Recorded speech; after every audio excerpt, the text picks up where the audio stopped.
of the FCC. Commissioner Pai hails from Kansas.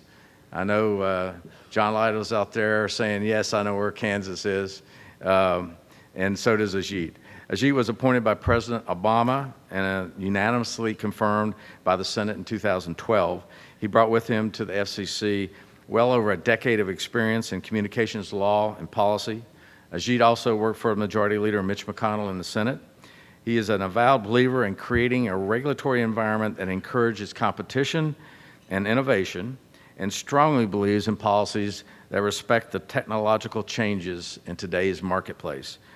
While Ajit has met with our board members and made his office accessible and open to us, which we greatly appreciate, this is actually his first formal appearance at CCA's annual convention, so I'm very pleased to present to you Commissioner Ajit Pai. Commissioner Pai. Thanks so much. Really appreciate it. Thank you. Well, thanks for having me. Looking forward to it. Thanks. All right, talk soon. Well, thank you, Steve, for that very kind introduction. Thank you in particular for skipping over the fact that this is my 8th job out of school. My mom is still worried that I have an inability to keep a job for more than a couple of years. I also want to thank the Competitive Carriers Association for having me. It is great to see you all here in Seattle.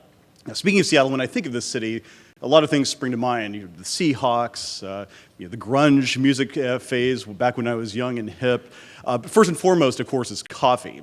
And given the fact that I'm kicking things off before the clock strikes 9, I certainly hope that all of you are highly caffeinated. In case you're not, the one thing I do want to get across before I leave the stage is to express my gratitude. I want to thank the entire CCA team for the work they do advocating in Washington for competitive wireless carriers across the country. Steve, in particular, has been a very effective advocate. He always makes a pithy, compelling case in a way that I can only envy. I'll just give you one example. Back in June of 2013, cell phone unlocking was a very hot topic, and I wrote an op-ed that was published in the New York Times in which I argued that the Library of Congress's interpretation of the Digital Millennium Copyright Act wrongly treated cell phone owners as licensees of the software that was used to lock a phone to a network. Anything but pithy. Well, the very next day, Steve put it perfectly when he testified at a congressional hearing, and as I'm quoting here, consumers should not have to be a virtual MacGyver in order to unlock their handsets.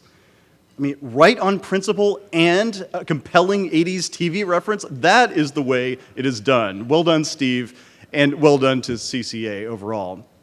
I also want to commend you, the members of CCA, for the tremendous work that you're doing to bring advanced wireless technologies to consumers everywhere, in every nook and cranny of our country. You're spurring on competition in the wireless industry by offering new and innovative service plans. You're serving consumers with free music, free data, and other consumer-friendly offerings, and you're finding creative ways to differentiate yourself in this marketplace and to serve your communities. A few examples serve to prove the point. One example is ComNet Wireless. ComNet found that visitors to some of our national parks didn't have wireless access to emergency alerts and severe weather information. Sometimes they would walk into life or death circumstances without even knowing it. And so, ComNet partnered with other tech companies and developed a new emergency warning system that uses ComNet's wireless service and a network of weather sensors to provide real-time safety information. Initiatives like these are already saving lives. Another example I like is Nextech Wireless in Kansas, my home state, as Steve pointed out, and I think we can all agree, the linchpin of the United States. Nextech serves about 60,000 subscribers in and around Hayes, which is in the western part of the state. It upgraded the wireless infrastructure and services available to students at Fort Hays State University, and it created 2 new scholarships for university students. I had a chance to speak with them a couple of days ago at the kickoff reception at CenturyLink Field, and I told them that I appreciated what they're doing to bring connectivity and opportunity to folks in the Sunflower State. Or take one of our hosts here in Seattle, T-Mobile. They are pushing innovation at every single level, as I had a chance to see just yesterday on their campus, from consumer-friendly offerings like Binge On to the architecture of its 4G network, which is advancing much quicker than anyone thought possible. They are looking at tomorrow's technologies, like LTE-U and 5G, and they're ultimately creating a much more competitive wireless marketplace.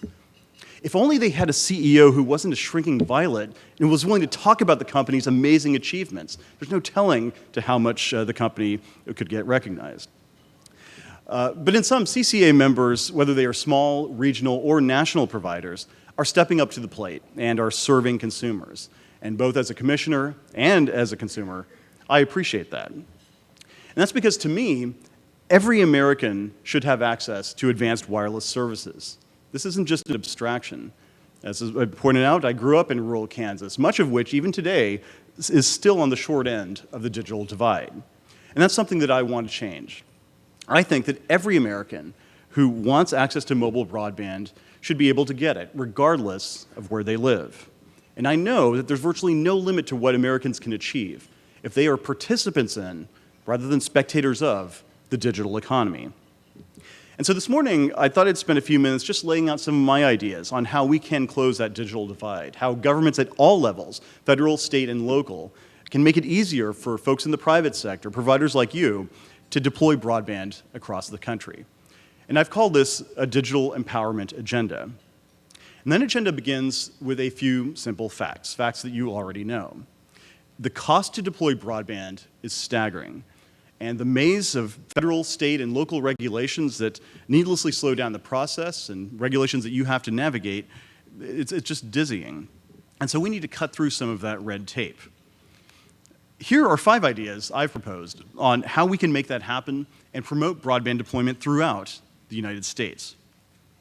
First, the FCC must aggressively use its legal authority to make sure that local governments don't stand in the way of broadband deployment. That means taking a fresh look at Section 253 of the Communications Act and preempting state and local regulations that have the effect of prohibiting or actually prohibit the provision of service. It means looking at Section 332 of the Communications Act and Section 6409 of the Spectrum Act. In each case, Congress clearly and specifically granted the Commission the power to remove barriers to infrastructure deployment. I think it's time for us to fully use those authorities to preempt the barriers that you find. For example, the FCC has already established a shot clock within which local governments are supposed to review wireless infrastructure applications. But if a city doesn't process the application in that time frame, a company's only remedy is to file a lawsuit, something that's neither timely nor cheap. And so it seems to me that we should give our shot clock some teeth. We should adopt what I've called a deemed grant remedy, so that if a city doesn't act upon an application within the shot clock, you can start hitting the ground and you can start deploying infrastructure. A city's inaction should not be the gatekeeper to your deployment. Second, the FCC needs to reform its rules governing pole attachments. We need to bring down the costs that ISPs, including mobile ISPs, currently pay to attach the fiber, the coax, and the other infrastructure to utility poles. We should exclude the capital expenses from the pole attachment formula and re-examine the reasonableness of the costs that are charged by pole owners for preparing the poles, ducts, conduits, and rights-of-way for pole attachments. And I think that where our authority is lacking, say with respect to poles that are owned by the government or by railroads, I hope that Congress will step in and give the FCC the authority we need to get the job done. Third, the FCC should develop a model code for cities and towns that want to encourage broadband deployment and competitive entry. And to do this, I propose that we establish a new advisory committee, a broadband deployment advisory committee, and ask it to draft for the Commission's consideration the whole model code covering local franchising, zoning, permitting, and rights-of-way regulations. Its approach should be forward-looking, and it should be focused squarely on competition. It should recommend to the FCC an appropriate shot clock for local action. It should consider what fees are reasonable. It should recommend allowing ISPs to hire certified private safety inspectors to speed up the work of deployment. It should examine how to ensure that new entrants get speedy access to poles and conduit. It should identify categories of deployments, particularly wireless deployments, for which there should be minimal regulatory hoops for actually going forward with those deployment plans. And for inspiration, I think it should survey which policies have worked in broadband-friendly communities across this country. Now, once this advisory committee has completed its process, The full commission should review that model code to ensure that it places a firm enough thumb in favor of deployment, and it should adopt whatever regulations are necessary to make that model code effective. Fourth, it's time for the federal government to do its part to speed up the deployment of broadband on federal lands. I've outlined many ideas for reforming this process, such as adopting shot clocks for agency decisions, standardizing fees, and establishing longer lease terms with renewal expectancies. I hope that these changes give providers the certainty necessary to invest, because currently it still takes twice as long on average to get an approval of a wireless infrastructure deployment on federal lands as it does on private lands. That has to change, especially in parts of the country in the West where federal lands are extensive. Fifth, we have to make dig once a central tenet of our nation's transportation policy. The concept is simple enough. Every road or highway construction project should include the installation of the conduit that's necessary to carry the fiber optic cables that are critical for backhaul and other high-capacity uses. This step alone would go a long way, I think, to lowering the cost of broadband deployment and to ensuring a more competitive marketplace. And with these 5 steps, I think we can make it a lot easier for CCA members and all wireless providers to deploy, to compete, and to serve consumers everywhere in this country. But I think Steve put his finger on it when he said a few minutes ago that we also need to think about rural America in particular, because there are unique challenges that impact wireless service in those parts of the country. Now, as many of you know, serving rural America isn't easy. The population is sparse, the topography is often challenging, and the costs of deployment are often prohibitive. But I think that if this digital empowerment agenda I've discussed is to succeed, then we have to make it easier for rural Americans, from individual consumers to those who are interested in precision agriculture as a living, to benefit from the wireless revolution. And here's my plan for making that happen in rural America in particular. First, and as stated by the chairman yesterday, the FCC has to move forward with Mobility Fund Phase 2. We need objective, technologically neutral performance standards. We need to end subsidies in areas where private investment is doing the job. And we need to preserve and advance mobile broadband throughout our nation by basing our fund on the facts on the ground. And that means that we shouldn't be tied, I think, to the $400 million per year that providers are receiving today, nor the $500 million that the FCC proposed 5 years ago. And we need to make sure that the most efficient provider meets accountable benchmarks. Second, getting the job done in rural America may take more funding than is currently available in the Universal Service Fund. And that's why I have proposed that Congress should authorize what I've called a rural dividend from the sale of wireless spectrum. And here's how that rural dividend would work. Whenever the FCC auctions spectrum, we would take 10% of the net proceeds raised from that sale and use it to support mobile broadband deployment in rural America. We would award funds in particular areas over a set term of years. In this way, the rural dividend would enable wireless providers to make long-term investment decisions. And the money that CCA members and others are spending to obtain spectrum could then be put into deploying wireless service across America.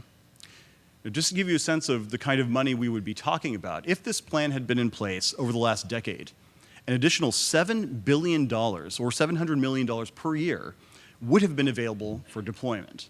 And that's real money that CCA members could have used to deploy and support wireless service in rural America, where the business case to date is often too challenging. Third, I think that we need to take a fresh look at license terms and build-out obligations. I propose to increase the license terms for wireless companies to 15 years in exchange for increased build-out obligations. Now, in combination, I hope that these changes will give wireless providers the certainty and the timeline necessary for them to continue to invest in rural America. And importantly for CCA members, these additional build-out obligations may encourage license holders to partition and sell their licenses to rural areas and to rural wireless providers who are hungry for spectrum. Now, in short, I do believe that we can deliver high-speed wireless broadband to rural America. And this 3-step plan that I just outlined, I think, would give rural Americans the access they need and the access that they want. Now, thus far I've talked about the policies that could spur deployment across America. And I've talked about policies that could boost deployment in rural America. But last and not least, I think that we also need to consider policies that would increase deployment in low-income areas, especially urban areas. And to do this, I've proposed the creation of what I've called gigabit opportunity zones. I gave a lot of details about this idea last week in a speech in Cincinnati. If you're looking for additional sleep aids, I would highly commend my lead and prose to you. But I just want to hit the high points today and focus on what I think is most relevant to you. Now, the basic idea here is simple. Building off the ideas of empowerment zones that were first propounded by former Congressman and HUD Secretary Jack Kemp about 4 decades ago, I think that we need to encourage broadband deployment in low-income areas in order to promote job creation and economic growth. And to do that, we should give all ISPs, including wireless ISPs, financial incentives to deploy broadband. In particular, gigabit broadband. We also need to offer tax incentives for startup companies to take advantage of those newly built networks and to create jobs in those areas. To qualify as a gigabit opportunity zone, as I've conceived it, state and local governments would have to adopt broadband deployment-friendly policies, like the model code that I discussed earlier. And because these reforms don't just benefit gigabit fiber builds, any ISP, including wireless ISPs, could take advantage of these streamlined regulations to deploy their antennas, their small cells, the backhaul, and the other broadband infrastructure that will allow them to gain a foothold in an area where all too often they don't have one. So I know I've put a lot of ideas out there during an early morning session, so I apologize if the coffee didn't kick in or you didn't take my caffeine warning seriously. But I do take seriously my responsibility to put policies in place that will make it easier for you to do your jobs. And I do believe that this digital empowerment agenda I've discussed would help you do that. There are other policies I haven't had a chance to talk about that would also help, like preserving a space for innovative technologies like LTEU, and helping to bring more high-band spectrum into the 5G world. But yesterday I was reminded of the positive role that government could play when I had the chance to tour CenturyLink Field, where, as you might know, the Seattle Seahawks play. And one of the things that's most notable when you go there is the 12th man. Their fans are known as the 12th man because they often create an environment that allows the 11 players on the field to compete and to succeed in a way they couldn't otherwise. And in many ways, that's how I view my role at the FCC. I want to help wireless companies like you, the MacGyvers out there, so to speak, who are innovative, competitive, and serving consumers every single day, to keep getting the job done. And I hope that some of the ideas I've talked about will do that. Thanks again for inviting me, and if you ever have any questions or concerns or input, please feel free to stay in touch. Again, I value what you do each and every day as a commissioner and a consumer, and I look forward to working with you in the time to come. Thanks again.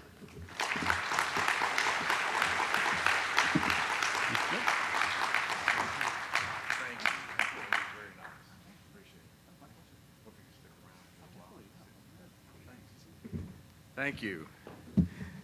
Thank you, Ajit.